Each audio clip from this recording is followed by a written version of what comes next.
কিছু ভেবে লাভ নেই। গয়না হলে গয়না পাওয়া যাবে, কিন্তু এই মান সম্মানগুলো এটা আর পাওয়া যাবে না। আমি গয়নাগুলো বিক্রি করে 6 লাখ টাকা ম্যানেজ করে আমি ওকে দিয়ে ছবিটা ডিলিট করি। আর দেরি করা যাবে না। যাই।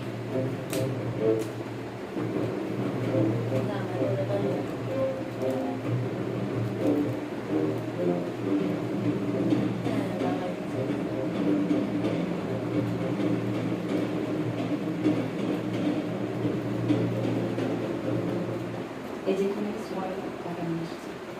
অনেক কষ্ট হয়েছে আমার ম্যানেজ করতে।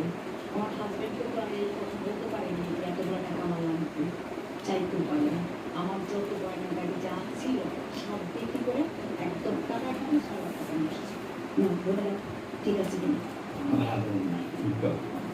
তোমার এতটা বিশ্বাস করে তুমি আমাদেরকে তুমি আর করছো খেলাধুলা আমি তোমার এতটা বিশ্বাস করি না। তুমি একটা বিয়ে বিয়ে কর, সত্যি বিয়ে কর, বিয়ে কর।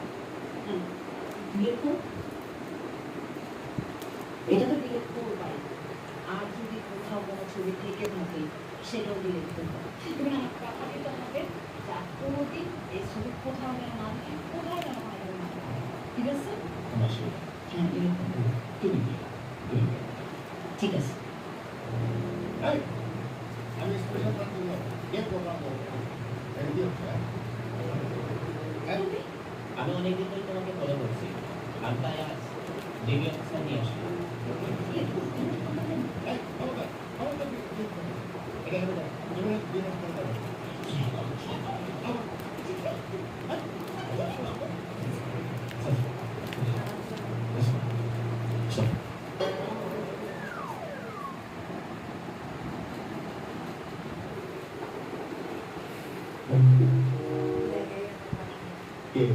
স্যার এটা আমার ওয়াইফ।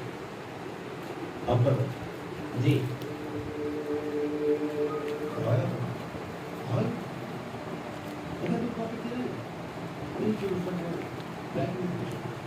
স্যার এটা তো আমরা বুঝতেছি।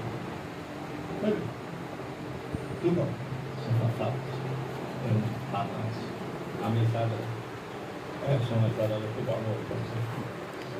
ভালোবাসতাম। পরে একদিন যেদিন করতে গিয়ে তাদের ছবিগুলো করছিলাম সব বড় স্যার আমার রিসিভ করছি। স্যার আমাদের বিধান করতাম আমার বিয়ে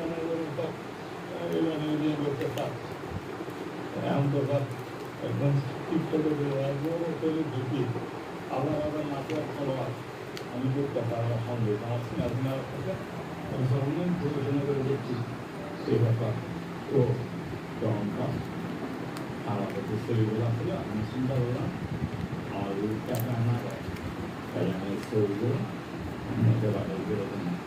এই কারণে তাদের খাওয়া করতে আমি তো বুঝলাম পুরো যে ছবির সঙ্গে ভাইরাল বিষয় এখানে মেকআপ করা একটু প্রচুর লাগছে, মানে ড্রয়িংও লাগছে, আর এখানে মেকআপ করা ওনাকে সুন্দর হচ্ছে।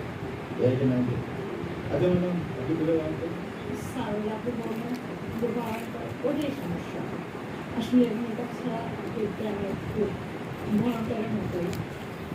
এই জন্যই আমার সমস্যাটা। আমি টিকটক ভিডিও, তারপর ফেসবুকে যে ছবিগুলো ছাড়ি, ইনস্টাগ্রামে যে ছবিগুলো ছাড়ি, ওগুলো মেকআপ সহ ছাড়ি, দেখতে অনেক সুন্দর লাগে। আসলে আমি তো অতটা সুন্দর না, যেমন ওই ছবিটা যদি ভাইরাল করে দেয় তাহলে আবার এত ফ্যান পাওয়ার সবাই তো জেনে যাবে যে আমি অতটা সুন্দর না।